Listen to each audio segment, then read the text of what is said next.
Il existe des langues dites régionales, des langues locales, des langues nationales, des langues officielles, à peu près dans tous les pays du monde, quel que soit le statut, la mention que porte la constitution de chacun de ces pays. Il existe néanmoins une multitude de langues qui représentent alors soit des situations régionales, soit des situations locales. La particularité de ces statuts, c'est qu'ils sont à la fois définis par le pouvoir politique, essentiellement et d'abord et avant tout pour le pouvoir administratif, que cela a des résonances dans les politiques dites sociales, dans les politiques dites économiques, dans les politiques de recherche, dans les politiques d'enseignement, c'est-à-dire les politiques éducatives.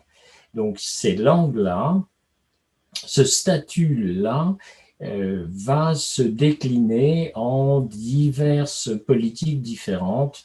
Je viens de les citer, je ne vais pas les renommer.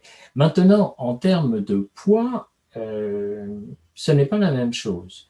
Les langues ont plus ou moins de poids en fonction d'éléments qui relèvent de paramètres d'influence.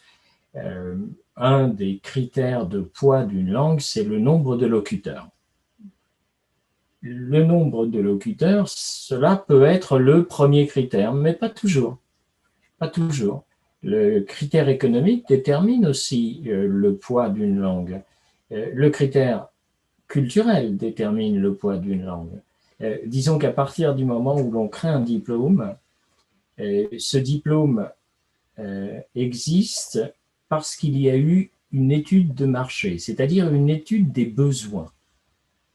L'étude des besoins commence d'abord sur le territoire français et on va interroger les entreprises, on va interroger l'État, on va interroger les acteurs de l'enseignement et de la recherche. Et à partir du moment où tous auront exprimé le besoin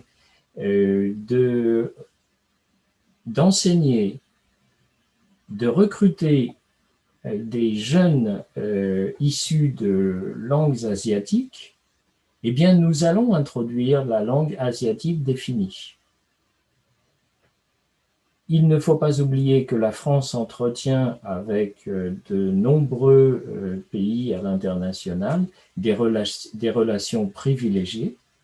C'est le cas avec la Chine, puisque je crois que les personnes qui vont nous écouter se situent sur le territoire chinois. Donc oui, la France entretient avec la Chine des relations privilégiées. Mon université également. L'université est le microcosme de l'État, et si l'État entretient des relations privilégiées, l'université aussi. Et notre rôle à nous, universitaires, c'est de promouvoir les langues au cœur de ces relations.